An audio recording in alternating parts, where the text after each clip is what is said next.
রাজধানীর শাহবাগে আন্দোলনরত প্রাথমিক বিদ্যালয়ের সুপারিশপ্রাপ্ত শিক্ষকদের ছত্রভঙ্গ করে দিয়েছে পুলিশ। দুপুরে শাহবাগ মোড় অবরোধ করে আন্দোলন করে নিয়োগ প্রত্যাশী শিক্ষকরা এই সময় পুলিশকে জল কামান এবং টিয়ার শেল নিক্ষেপ করতে দেখা যায়।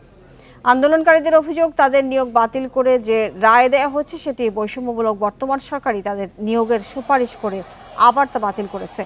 দুপুর 1:30টার দিকে শাহবাগের সড়ক অবরোধ করেন সুপারিশপ্রাপ্ত প্রাথমিকের শিক্ষকরা। এই সময় তাদের নিয়োগ বাতিলের প্রতিবাদ জানিয়ে এবং দ্রুত নিয়োগ দেওয়ার দাবি জানিয়ে বিভিন্ন স্লোগান দিতে দেখা যায়। গত বৃহস্পতিবার ঢাকা এবং চট্টগ্রাম বিভাগের সরকারি প্রাথমিক বিদ্যালয়ের শিক্ষক পদে কোটায় নির্বাচিত হওয়া 6531 জনের ফল বাতিল করে হাইকোর্ট। পরে মেধার ভিত্তিতে নতুন করে ফল প্রকাশের আদেশ দেন আদালত।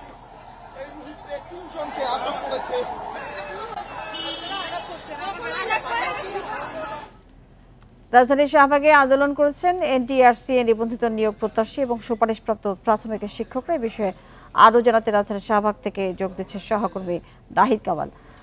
আইনশৃঙ্খলা বাহিনী তাদের ছত্রভঙ্গ করে দিয়েছেন, তারপরও আমরা দেখেছিলাম একটি জায়গায় তারা অবস্থান নিয়েছিলেন। তারা কি সেখানে এখনো আছেন নাকি রাস্তা ছেড়ে দিয়েছেন? মূলত তারা আসলে ঠিক মানে 4টার পর করে আমরা দেখেছি তারা যখন সড়কের দ্বিতীয় দফা তাদের সড়ক অবরোধ করে, এরপরে কিন্তু পুলিশ তাদেরকে ছত্রভঙ্গ করে দেয়। বিশেষ করে নারী পুলিশ সদস্যদের নেতৃত্বে যেসব নারী চাকরি প্রত্যাশী প্রার্থী যারা ছিল তারা তাদেরকে কিন্তু প্রথমে সরিয়ে দেয়, এরপরে পুলিশদেরকেও কিন্তু সেখান থেকে সরিয়ে দেয়। এই মুহূর্তে মূলত তারা ঠিক শাহবাগের জাদুঘরের সামনে অবস্থান নিচ্ছেন এবং তার অবস্থান নিয়ে তাদের দাবির কথা বলছেন। আমরা যতদূর জানতে পেরেছি কিছুক্ষণ আগে তারা একটি সংবাদ সম্মেলন করেছে এবং তাদের 6 দফা আলটিমেটাম দিয়েছে। আলটিমেটাম দেওয়ার শেষে তারা যেটি জানিয়েছেন, দাবি মানা না পর্যন্ত তারা ঠিক এই সড়কে বলতে ঠিক জাদুঘরের সামনে অবস্থান নেবেন এবং আগামীকাল হাইকোর্টের যেই পর্যবেক্ষণ সে বিষয়ে তাদের আপিল করার কথা রয়েছে এবং সেখানে শুনানি হওয়ার কথা রয়েছে।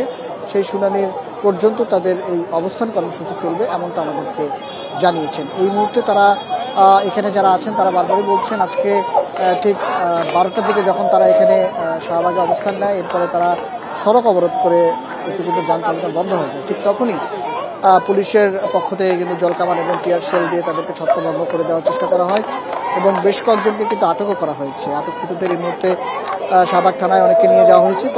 তাদের বিষয়ে কী ব্যবস্থা নেওয়া হবে সেই বিষয়ে পুলিশের পক্ষ থেকে বলা হচ্ছে সেই সব বিষয়ে তদন্ত করা হচ্ছে এবং কাদের কি মোটিভ ছিল সেসব বিষয়ে দেখা হচ্ছে। এরপরে হয়তো তাদেরকে ছেড়েও দেওয়া হতে পারে এমনটা আমরা জানতে পেরেছি।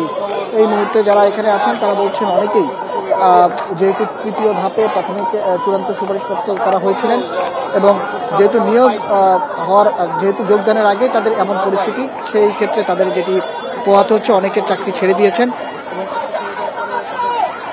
নিজস্ব ব্যবস্থাপনায় যারা বিভিন্ন প্রাইভেট কোম্পানি কিংবা যে কোনো প্রতিষ্ঠানে চাকরিরত ছিলেন ছেড়ে দেওয়ার কারণে অনেকে বাসা বাড়িও ছেড়ে দিয়েছেন এবং মালামাল তাদের নির্দিষ্ট গন্তব্যে পাঠিয়ে দিয়েছেন, যে কারণে তারা নির্ধারণ কষ্ট পোহাচ্ছেন। তো সবকিছু মিলিয়ে তাদের যে অবস্থান সবকিছু মিলিয়ে হয়তো তারা আজকে এখানে অবস্থান নেবেন এমনটাই আমাদেরকে জানিয়েছেন। তবে এখন সড়কে যান চলাচল স্বাভাবিক আছে। এই ছিল আমার কাছে। ধন্যবাদ আমাদেরকে এই বিষয়ে তথ্য দেওয়ার জন্য।